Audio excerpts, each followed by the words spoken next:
Thank you. That was beautiful. Very touching. Yeah, good point, too.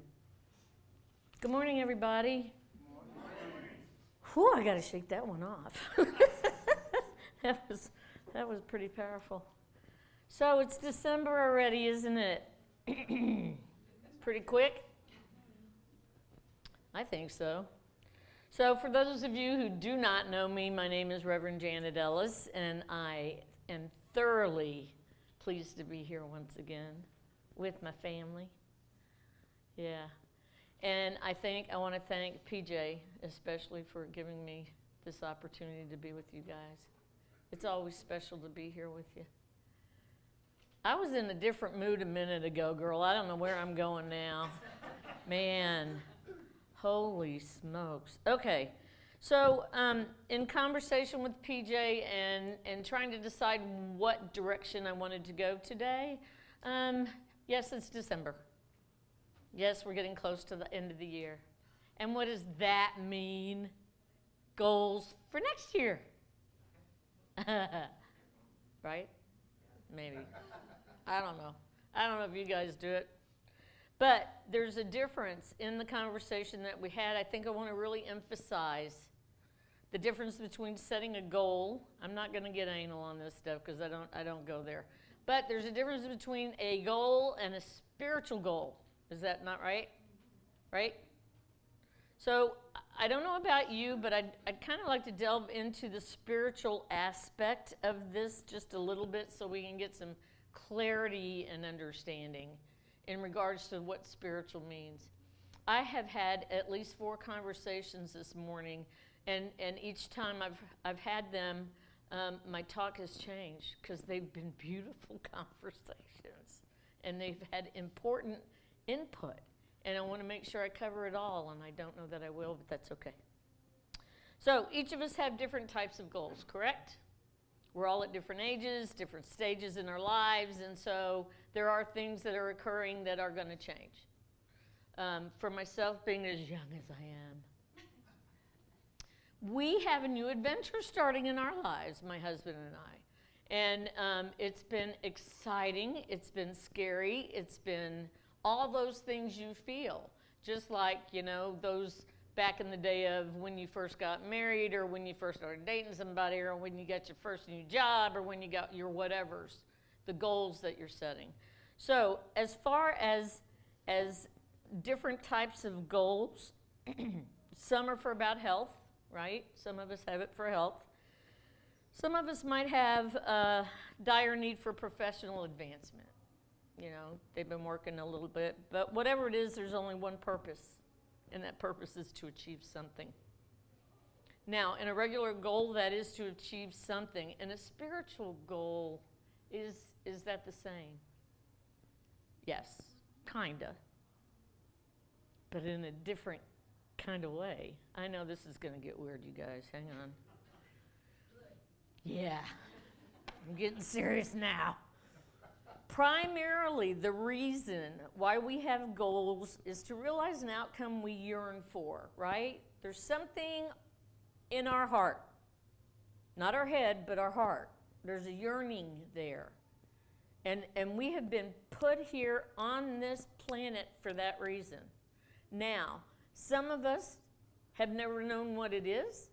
Some of us know what it is, but choose to ignore it. Some of us know what it is, have pursued it to a point where they're comfortable with it, and then they're done. And some are kicking butt and pursuing. Kicking booty, kicking gently and lovingly kicking. And derriere. There you go. And the one thing that most humans almost always yearn for is spiritual enlightenment. Spiritual enlightenment.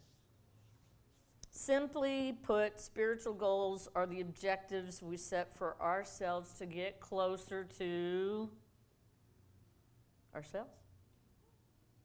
Yeah. And once we get closer to ourselves, who are we really connecting with? Spirit. Whatever you want to call it. God, spirit, universe, essence, energy, whatever that is that you connect with. is what's so important. So why do we need spiritual goals, you think? Do we? Do we need any spiritual goals? Anybody out there, please message. Do we need spiritual goals? We get them whether we want them or not. Amen. I love it. We get them whether we want them or not. Very good. I like that. Absolutely. So we do need spiritual goals in that we may have different religious beliefs, and that is so okay. This is the beauty of this space, as Pat was saying earlier. It's the beauty of my learnings. I did 4.5 years studies of all religions. I am certified as an interfaith minister, meaning that I've studied any and every religion that there is. Well, no, there's new ones now I don't know about. But I'm saying for the most part, I have studied everything I possibly can to educate myself, to have a better understanding with those people that I did not understand originally. Because we want that. I want to connect with everybody. I want to be able to understand what your need is and what you're longing for so that I can be there to best support you. Make sense? So my spiritual goal is to be able to make that connection with every individual I come in contact with. So I love what was said in the meditation. Smile at anybody and everybody. It's so important, especially today with everybody going. The connections today, it's amazing. I'm a people person, and I am having withdrawals. Yeah, I'm serious, you guys. My poor husband is. My beloved introverted man has had to put up with a lot. Hey, babe, I know you're working, but give me just a minute. Okay, hold on. Babe, wait a minute. I really need to share something exciting with you. Okay, just give me a minute. I'm on a phone call. On and on and on and on. So then I get on the phone and I call my bestie, and then I'm going like, can you talk? Not right now, but call me back later. Y'all don't understand. I'm in this moment right here, right now. I got a spiritual aspect going on here, and I want to share it with somebody. And I have to wait. So, well, most of us do go to church. Many of us recite prayers. Some take part in various spiritual rites. Most of the time, this isn't enough to fill the void inside of us. Okay? So I don't know about you. I've been working on me since 1986. I walked through the doors of Unity in 86. And there are still moments today that I question myself, still trying to figure out what the heck I'm doing. And so these spiritual goals are so important. And so the biggest piece that I know out of anything today, if you don't get anything else, is practice. Practice. Practice. Is there a longing on your heart for something? Yes or no? If there is, nod your head. Practice. If there's not a longing on your heart, we need to figure out what it is, and we practice to figure out what it is. Because everybody has a longing on their heart. Everybody. There's a passion within each and every one of us. There is a purpose for us being here. And in that purpose is to gift yourself plus anybody else's life that you touch in regards to who you are here in this world to be and what your gift is to share with everybody else. And in order to do that, first you need to know what it is, and then you need to share it. And in order to share it, you need to practice it so you got it down so well that you don't even have to think twice about it. Make sense? Oh, thank God. I'm glad somebody thinks so. Okay, so there's little routines that I do. Okay, this is it. I'm going to tell, this is me. I mean, I'm the only one I can share with you, so I'm going to tell you what my practice is, okay? So number one is ask for guidance. Now, the first thing I do is I go to my husband and ask him for guidance because he's the most intelligent man I've ever met. And then he goes and tells me to meditate. I don't have the answer, Janet. Go meditate. I don't want to meditate. You have the answer. And then I go meditate. And then if I still didn't get the answer, I call the friend. And there's this, have you prayed yet? Yeah, I've prayed. Yeah, I've prayed. Okay, well then, what'd you get? Nothing. That's why I'm calling you.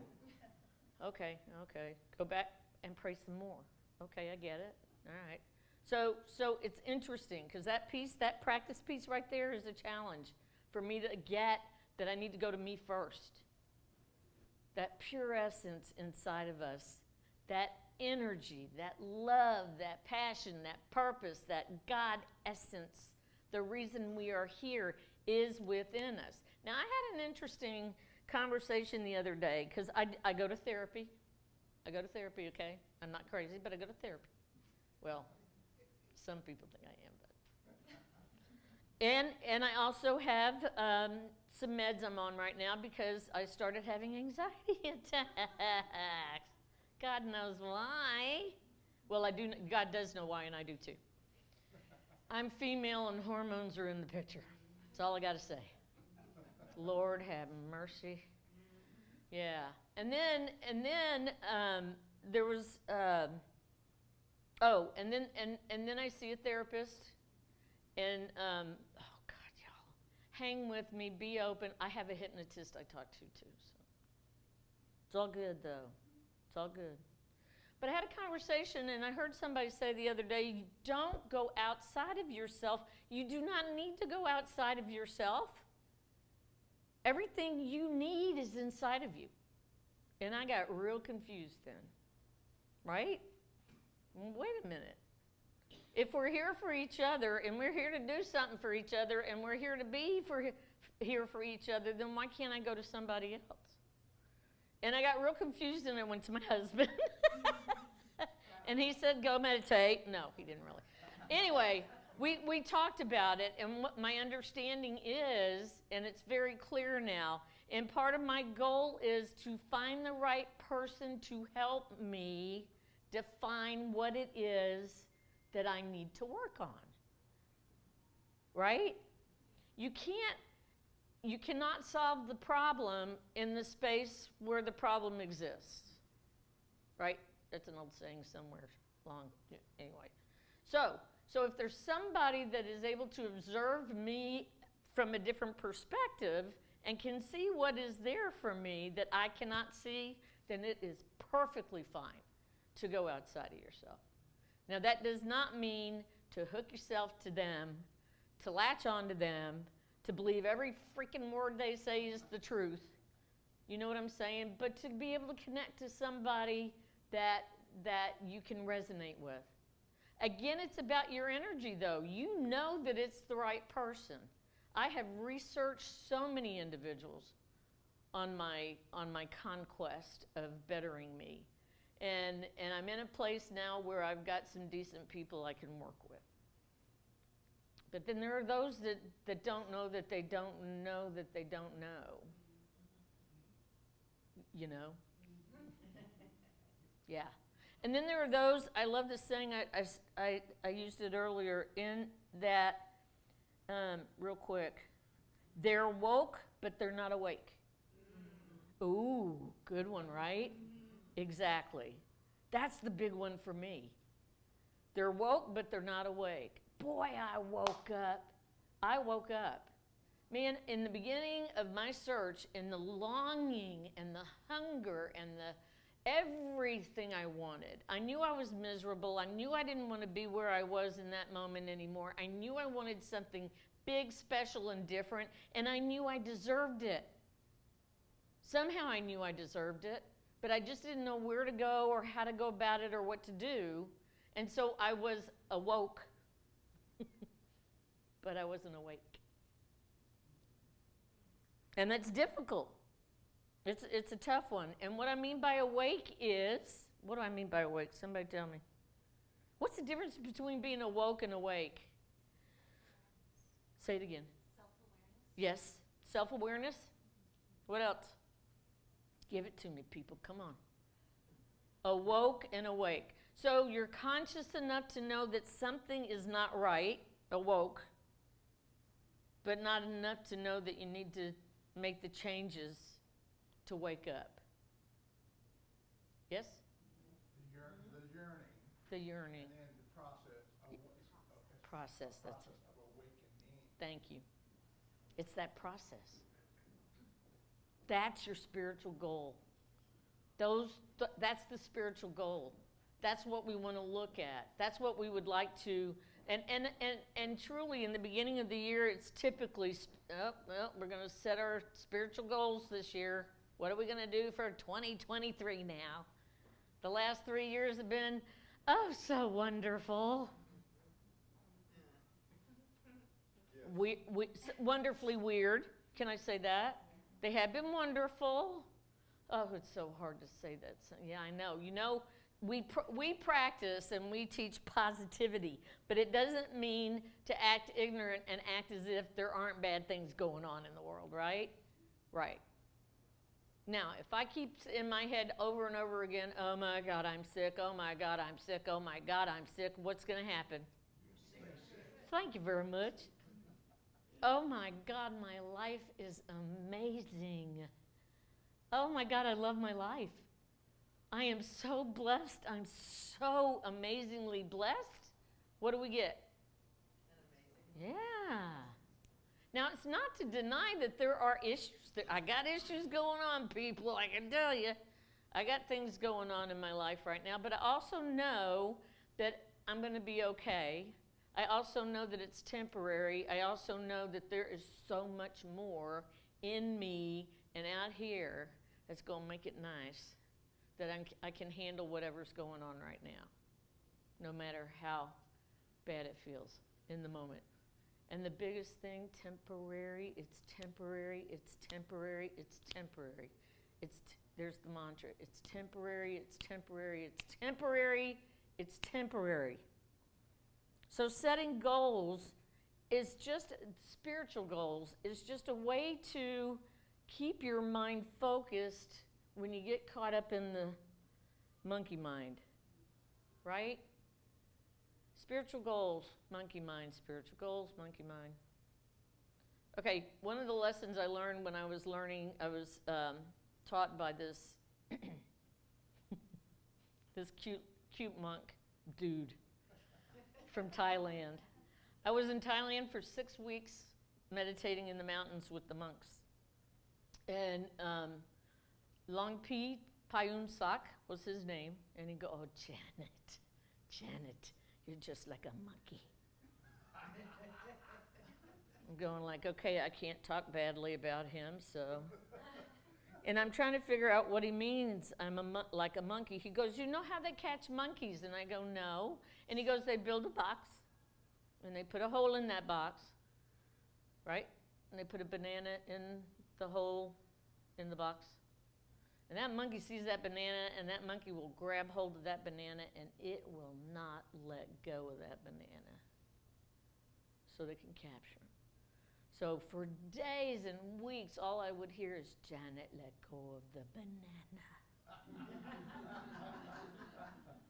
That was my mantra, Janet, let go of the banana. And I'm going like, okay, great. So spiritual goals in that, we are going to define what it is we want spiritually in our lives. Not just, yes, we want more money. Yes, we want a happier life. Yes, we want to be living freely and all those things that the world puts out there for us to deal with. But I also want to feel freedom. I want peace. I'm tired of being scared. I'm tired of being afraid. You guys, I'm going to get real with you right now, and this is pathetically sad on my part. I believe in God. I believe in a spirit, whatever you want to call him. I call him Gus, right? Remember what it means? What's Gus stand for? Great Universal Spirit. Gus. Now, I do a lot of trekking. I do a lot of driving. I go to see friends. I have relatives that are getting older and they need help, and I go caretake and such. This is so Okay, I'm just going to say it. I'm embarrassed, but I'm going to say it. So I'll pull into a QT. QTs are my favorite. Clean bathrooms, nice people, cool place. I yelled at them when they took the trees down originally, but now that they're there, I love them. But the first thing I do when I go into the restroom is to try and figure out where I could be in case somebody comes in with a gun. I'm being real. How sad is that? I've told Lynn a number of times, man, if I'm in the big stall where they got the baby changing table, I could crawl up on that plastic table maybe and it'll hold me for a few minutes. But then the door's locked so they'll know somebody's in there, right? What have I just created for myself? Unnecessary fear. I know better. I know better. And I still go there. So what's my spiritual goal? I am loved, I am safe, I am protected. There will be no harm done to me. The light of God surrounds me. The love of God enfolds me. The power of God protects me. The presence of God watches over me. Wherever I am, God is. And as the teens used to say, all is swoovy. Right? So where are your thoughts in that moment? Where are your thoughts? And I don't know about you, but when I'm in that car, man, I'm on automatic pilot. I don't even know how I get where I go. I bet y'all can relate. How did I get here? And I got here quicker than the last time. Weren't we saying that yesterday? So goals. Why do we need spiritual goals? Why? We don't really have to. But again, the main thing about the spiritual goals, there's a void in us somewhere. And I can only speak for me. There's a void in me somewhere. And I love, love isn't the right word, but I get it. My husband says this quite often. Until you heal the core wound, it doesn't matter what you do outside of that, it's always going to be there. Does that make sense? Childhood wound, teenage wound, trauma of some sort, some kind of wound is there. And it doesn't mean that it's horrific necessarily, but it means that it's there and it has its full energy controlling you. It's controlling you, you're not controlling your life. Does that make sense? So the spiritual goals are real important in that aspect. So, number one, ask for guidance. In your journey for spiritual goal setting, ask for guidance. Sometimes we get stuck in a rut and we don't even know what to ask for. And that's okay. You go within, you ask for guidance, you get a little bit of an answer, you get no answer, that's okay. Go back in and ask again. And ask again. And again and again and again. And if you can't get it, then find somebody you trust and feel safe with and have a conversation with them. Okay? This one, evaluate your year. There's a famous saying that goes, you cannot change the past, but you can learn from it, right? Have y'all learned anything since COVID hit? Oh my gosh. Yeah, and still, it's mind-blowing to me. You know, I'm an extreme people person, and I love being around people, and I love the book studies we used to do. And every Friday night, we'd go to dinner with some friends. And every Sunday after church, we'd go to lunch with blah, blah, blah, blah. And we do this every week. I haven't had that in 3 years, this people person of me. I'm surprised I'm not psychotic. Don't ask him, he may. I'm messing with you, honey, you know that. He's still here, so it's not too bad yet. If it wasn't for him, I'd wonder. So evaluate your year. Evaluate your year. Think about the goals or the spiritualness or the connections or the drama or the fear or the whatever you had this year, and take a look at them. Have you achieved the goals that you set? If you haven't achieved them, are those the ones that you really want? And if you've achieved them, check it off and go, okay, what's next? Right? So think about the goals. Which of them have you achieved? Which of them proved too much? And where do you think you went wrong? Wrong's not the right word. Where do you think you need to go this time? And ask yourself these questions over and over again, and it can help you formulate a better plan for next year. And then envision your goals. You know what I mean by that? Picture yourself a year from now. What do you look like? Now that is not what I meant. Change that thought right there.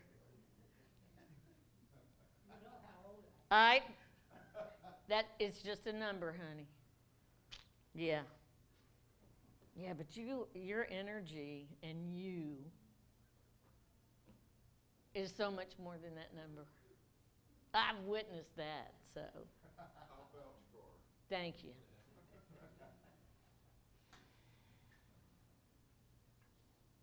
You know, I got to a point where I have an office, and I'm a life coach, and I'm a guest speaker, and I'm a presenter, and I'm a facilitator of workshops, and I'm a and I got nothing going on in the office because nobody wants coaching. There is dire craziness going on in the world, and nobody wants coaching, which is fine. I love speaking. This really is my heart's desire. And so I got to a point of what I teach. Don't allow yourself to get into a funk or depressed or saddened because you don't feel like you're worthy of anything. Well, where do I go? I go sit in my empty office and go right there. God, what am I doing paying rent in this freaking place? Over and over and over again. However, something interesting just happened. A dear friend and I went on a trip to Jefferson, Texas to an Airbnb, just 'cause. And we got up the next morning, and there's this museum there, a Gone with the Wind museum. Anybody into the Gone with the Wind museum? Well, you got to go. It's the bomb. Have you been there? You know Bobby? Yeah, okay. Beth goes, let's go to the museum. I went, really? I don't want to go to the museum. Yeah, let's go to the, you want to go to the museum? And she said, yeah, let's go to the museum. So we go. An hour and 45 minutes later, we're the only people in there. Bobby's the bomb. She's 80 years old. She's had that place for 24 years. Every item in there is from her own private collection. She has the original clothing that they wore in the movie. She has the original theater seats that they sat in the theater where it first showed that movie. Everything in there. And the first thing I see in there is a Betty Boop item. Oh, y'all don't know I'm into Betty. There's Scarlet, a Betty Boop Scarlet in her case, and it says, frankly, dear, I don't give a damn. And I'm going, yeah. And I went, you got Betty? And she goes, I do? Cute Southern girl. And she walks over there and goes, oh, darling, if I had two, I'd give you one. And I walked out of there after looking at Beth, and Beth telling me what Beth already knew. It took me a while. And looking at this lady and looking at this place, that's me.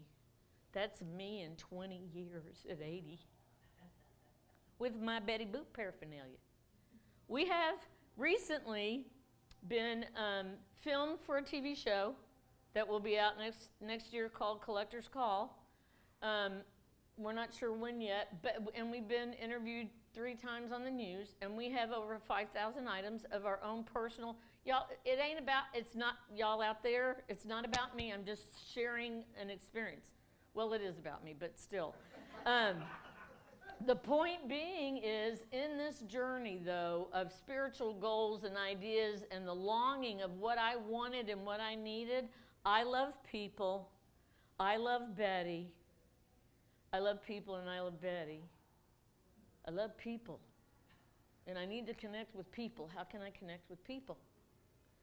So I come home and I walk in and went, Lynn, we're opening up a Betty Boop Museum. And he goes, okay. So since April, we've been shopping for a building. And we think we found one. And it's our own private collection. And we found a building in Baird, Texas. Baird, Texas. West Texas. Don't look at me that way because I do not know why I didn't ask God for that one. God gave me the building. Because the minute I said, I want to open up a museum, the image I got was we would live upstairs in the loft and the museum would be downstairs in an old building. The building is 1920, original brick and windows. The loft upstairs is phenomenal.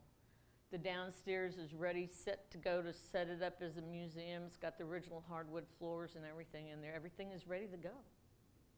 It's there. Oh, God, I'm so excited. But I'm just saying, right? I thought my life was over. They always say, at 60, your life is over. That's such a not appropriate word. So you guys, there are things you need to do. Evaluate your year. What does your year look like right now? Are you happy? Are you content with where you are and what you want? If you are, awesome. If you're not, sit down and figure out what it is you want. And if you've got somebody with you, by golly, you include them. You're going to have your piece, but if, like, we had to be on the same page. If he came back and said, no, we're not, I would go, I'm going to figure something else out then, right?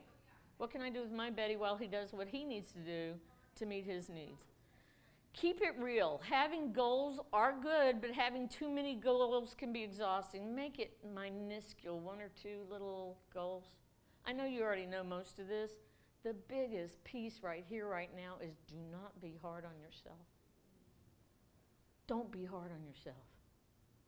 Oh, crap, I messed up again. Oh, we didn't get the building. Dang it.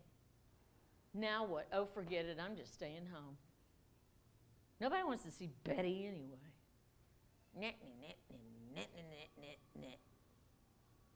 Spiritual goals, the importance of that is that it's coming from your true self, not your head or your ego.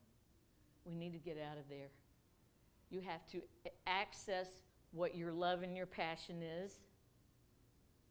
So here are some examples for spiritual goals if you want to. One of the things that I do every day, and it's so cool, I have this jar, and I saw it on Facebook one year, and I've been doing this for about 6 years now. I have a jar, and on the jar it says, good things happen, right? And then Lynn, every Christmas, he gives me a Louise Hay calendar with the little affirmations on there.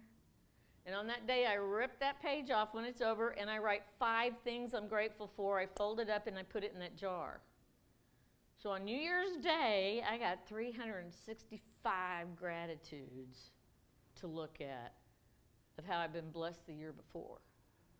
Now, if I'm focusing on that, is that going to bring up other stuff? Probably not. Good habit. We need habits. We need to take the old behaviors that have been planted there by others, that planted it there by others, that planted it there by others. As you know, the book that I wrote is planted there by others. How many generations can we go back? Adam and Eve. Okay, practice forgiveness. How many of you love to practice forgiveness? The other big one I'm doing right now is 7 times 70. Do you know what I'm talking about, the 7 times 70? As much as it takes. So for right now, I've come up with a statement. And again, I'm getting real clear and real with you. My statement is, I, Janet, forgive myself for not loving myself. And I write it 7 times, one day, for 70 days. And by the time you get to that 70 days, things have changed. Now, if you miss a day, you got to start over again. 7 times 70. But it is so important to me now that before I even lay my head down on that pillow, it is nothing to write a sentence of any kind. I, Janet, forgive my sisters for not loving me the way I want them to. I, Janet, forgive myself for not, whatever it is. It's a forgiveness process. And what's cool is in the beginning it didn't do a thing for me, but halfway in I found myself writing myself a note. It ended up being a 5-page letter to myself. I unloaded some stuff that I didn't know was there, ripped it out, tore it up, burned it, let it go, and continue with the 7 times 70. Okay? So, that's the practice, the forgiveness.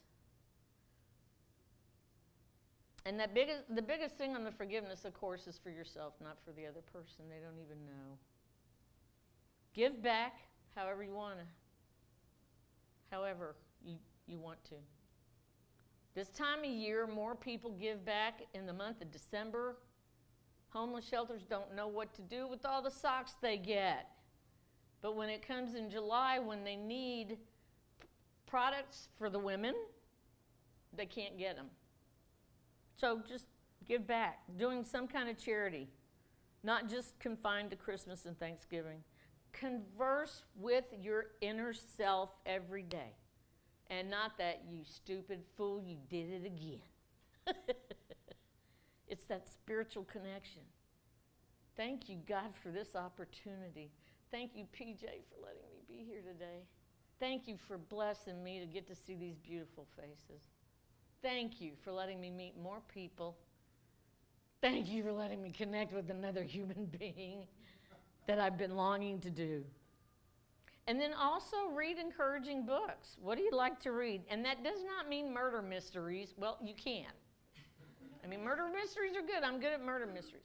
But what kind of spiritual reading could you allow yourself to get into? There's one I've learned, Henry Nouwen. Anybody know who that is?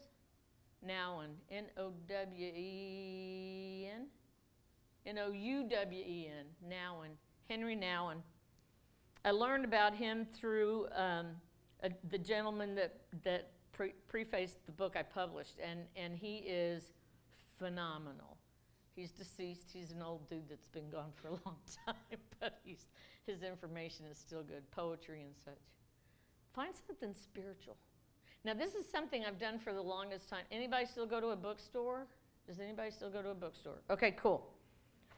One of the craziest experiences I ever had, and you'll understand this, I was in Austin. I just lost my mother. I was living with my Pat. They know my mama, so that's why I said. Anyway, I'm done. I don't know what to do with myself in the moment because I was living with my mother. So my mom died, my best friend died, lost the house, the whole shebang.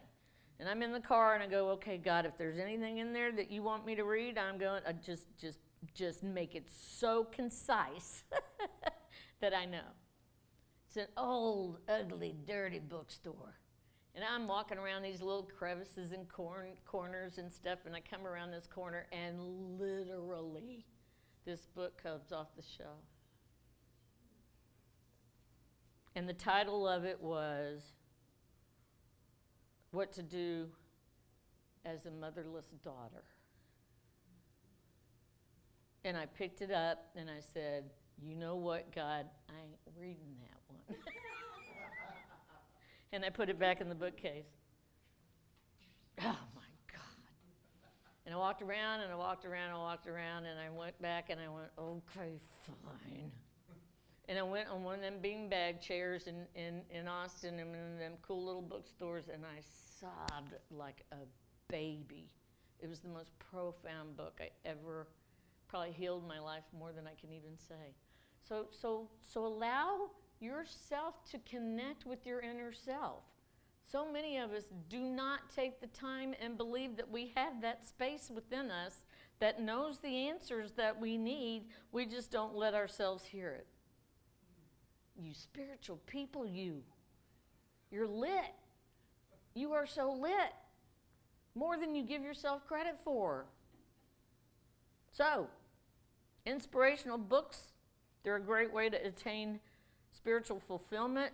One of them is called Wake Up, Break the Generational Cycle and Be Yourself. That's mine. I published it a couple of years ago. But other than that, just believe in yourself. Make decent, not just goals, but spiritual goals this year. And know that I love each and every one of you, and I see the highest and best for all of you. And I thank you.